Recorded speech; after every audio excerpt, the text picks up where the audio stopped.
Right, today we're talking about the Canon 24-70. We're going to talk about the Mark I version.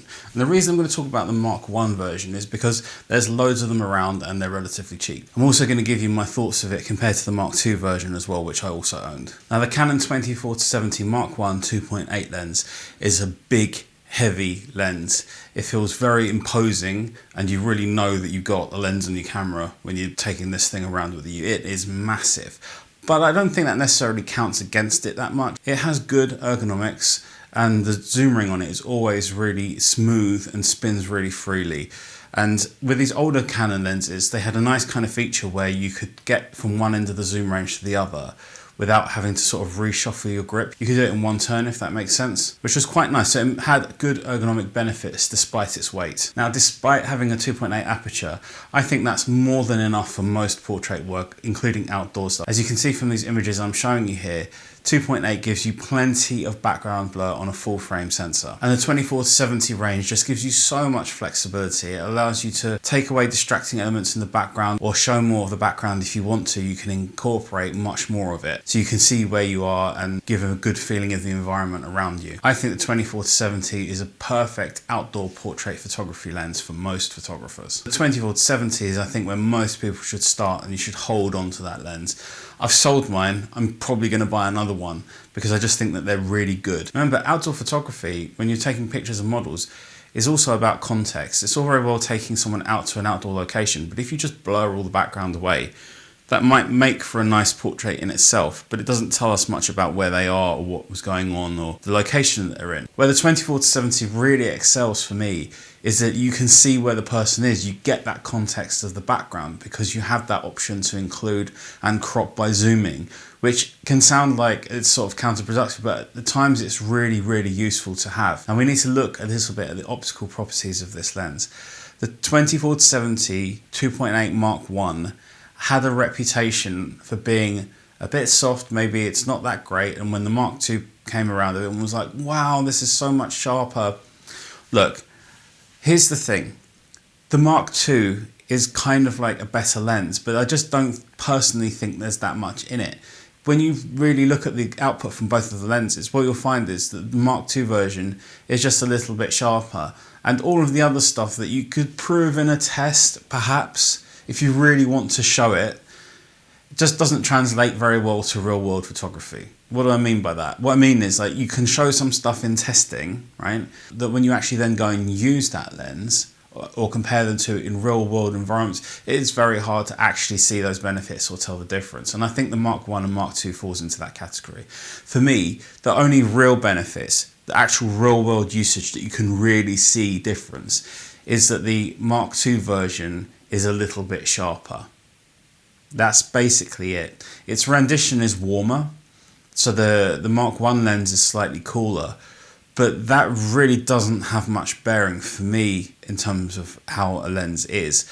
The Mark II version is definitely the better lens of the two, but not by much, and some people say that the reduction in sharpness that's slight in the Mark I actually benefits the bokeh in the background because what you're getting there is not over sharpened.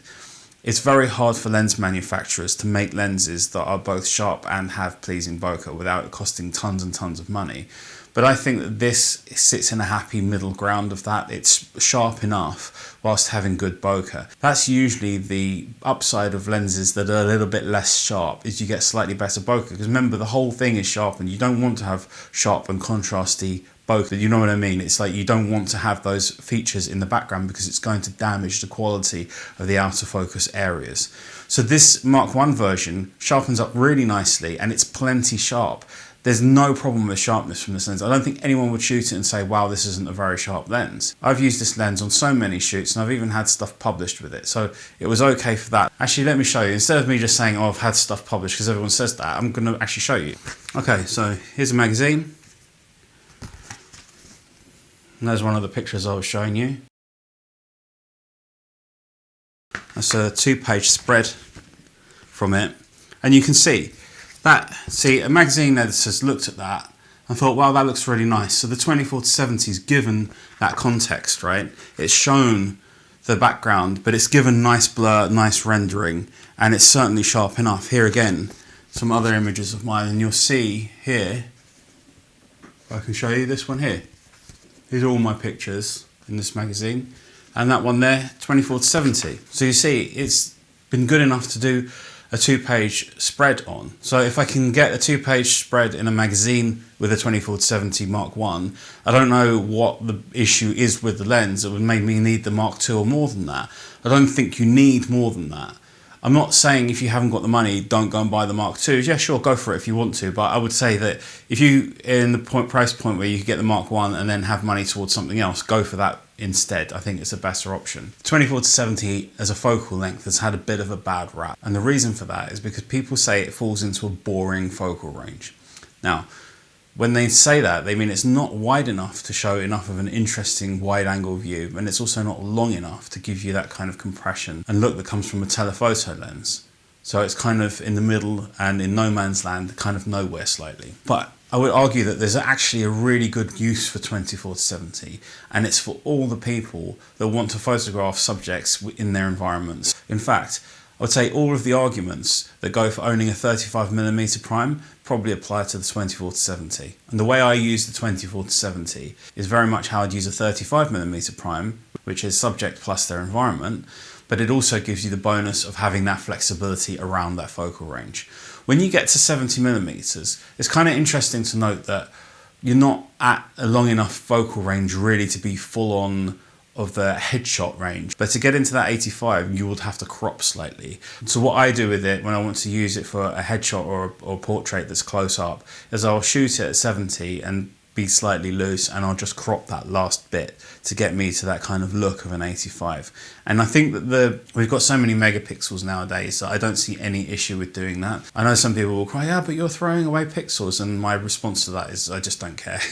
Basically, I want my images to look a certain way, and I'm not really interested that much in megapixels. I want to say one more thing that applies to lenses in general, and that is that I feel like the industry is doing the same thing that they did with the megapixel wars, which is going for this absolute resolution, absolute detail level. It's fine to do, but it's just so far beyond what's actually needed and required. I just don't think that we're seeing the benefits for the money that comes through from this. I understand, like the latest Canon lenses, for example, are absolutely superb. But I think from the vast majority of people, there's just no return on investment for that.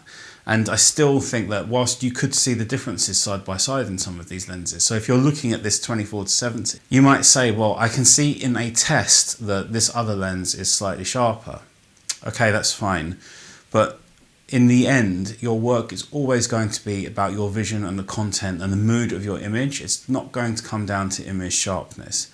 And we really do need to get out of that. It's become a sell point for camera manufacturers, and I have kind of no problem with them even doing it.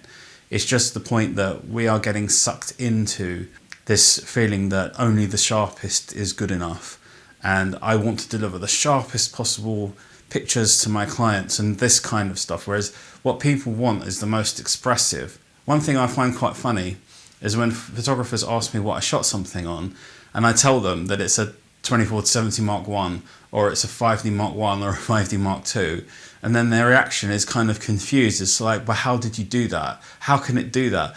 When in fact, actually there's tons of really good work shot on older gear, and if you look back to, it's kind of, we have this disconnect. If you go back to the sort of Cartier-Bresson and all these kind of photographers that were shooting on way older gear, there's somehow a feeling that that's okay because that's old stuff. But when you're talking about more recently old, if that makes sense, gear, people go, well, how can it be good enough? How can it work? Of course it's good enough. All the camera gear that's out is good enough for something. If you use it to its advantages, all of it's good enough. And this is a decent lens. So I think if you're thinking about getting a 24-70, you don't want to spend tons of money on the latest stuff, which is crazy expensive, or even the used prices on the Mark II. Take a look at the Mark I, especially if it isn't going to be your primary lens. If it's going to be one of your lenses that you use quite frequently, but it's not necessarily going to be the lens that you use all the time, then also kind of contradict that by saying, even if it is going to be the lens that you're going to use all the time, if you want to save a bit of money, just get it. It will be fine. And it's a very, very good lens. I recommend it. If you want to see my thoughts on the older Canon Canon camera bodies like the 5D Mark I, the 5D Mark II, 3 and the 60 Mark I, check out this video over here.